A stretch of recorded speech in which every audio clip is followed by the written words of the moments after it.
Alright, nandito na naman po tayo. Ngayon, titignan natin yung pinaka-latest na update na nangyari or in-email sa atin ni YouTube. Chances are nakatanggap din kayo nito sa email nyo. So, dito sa email na to, merong tatlong main bullet points na gustong i-specify si Google dun sa mga changes na gagawin niya. Ano po? Tignan po natin isa-isa kung ano-ano yung mga yon and kung ano-ano yung mga epekto nun, lalong-lalo na po sa mga small YouTubers na kagaya natin. Pero doon naman po sa mga bago sa ating channel, please don't forget to click the subscribe button at i-hit nyo na rin yung notification bell para naman updated kayo sa mga videos natin kagaya ng ganito.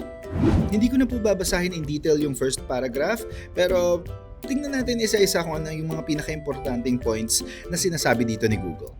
Sabi niya dito, "These changes shouldn't significantly alter your access to use of YouTube service." So basically, meron siyang babaguhin sa mga terms niya, pero ganun pa rin naman, makakapag-upload pa rin tayo, makaka-create pa rin tayo ng content, makakapanood pa rin tayo. Meron lang naman tatlong major bullet points siyang babaguhin. Ano po yun? Unang-una, facial recognition restrictions. The terms of service already state that you cannot collect any information that might identify a person without their permission. Based kay Google, matagal na daw po naman siyang naka-add yung facial recognition information policy.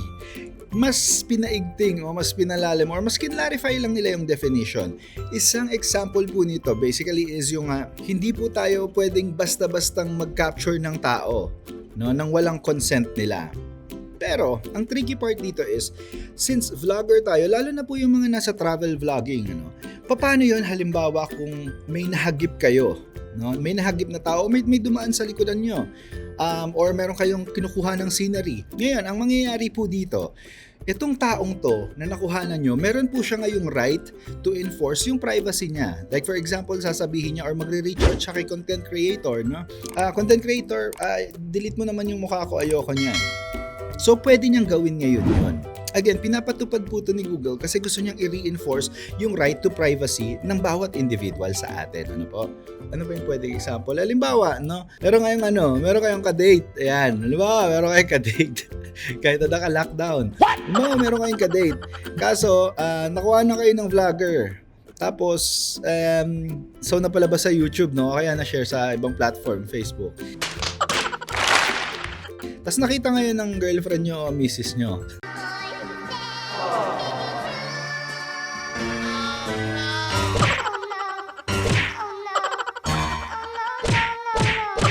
Basta, yun. Mga ganong senaryo. Paano po natin maiiwasan to? Actually, medyo mahirap. Lalo na po kung yung vlog nyo or content nyo is scenery, sports, travel, tours, yung mga ganyan. Ano po? I think medyo mas magiging matrabaho kasi i-blur natin yung mukha.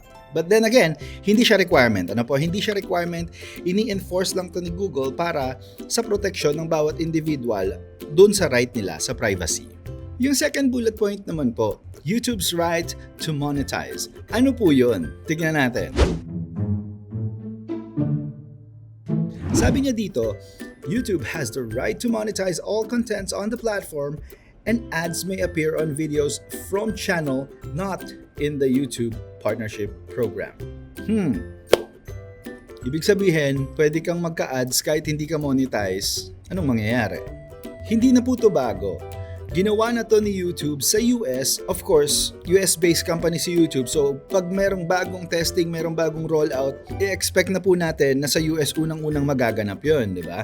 Unang-unang lumabas ng balitang to last November, if I'm not mistaken. So, anong ibig sabihin nito? Hindi po lahat ng videos, maaaring merong ibang videos dun sa mga channel na hindi pa monetize na lalagyan ni Google ng ads. Sino magbe-benefit doon? Siyempre po si Google tsaka si YouTube. Bakit niya po ginagawa yon? Potentially to increase revenue stream. Ano po? Yun lang naman kasi yung natatayang reason doon. Ano pong magiging epekto nun? Kung hindi po tayo eligible sa YPP or YouTube Partnership Program or hindi pa tayo monetize, then definitely kahit magkaroon tayo ng ads, wala pong revenue na papasok sa atin. Number 2, siguro as a viewer kung ako po nanonood, 1, 2, okay lang. Pero paano po kung 3, 4, 5 sa isang 8-minute video? Paano po kung ganun karaming advertisement yung ilalagay niya sa non-monetized channel? Ano po? Ang magiging challenge doon, chances are, pag ganun po yung nangyayari, instead of i-skip lang nila yung ad, may posibilidad na yung buong video na rin po natin yung i-skip nila kasi sobrang advertisement. So definitely, if that's the case, maapektuhan din po yung audience retention natin, di ba? And yun po yung kino-contain ng bullet number 2. From then on moving forward, i-expect po natin na merong ibang channel kahit hindi pa monetize, kahit meron kayong channel na hindi pa monetize, posible niyang lagyan ng ads. Ano po?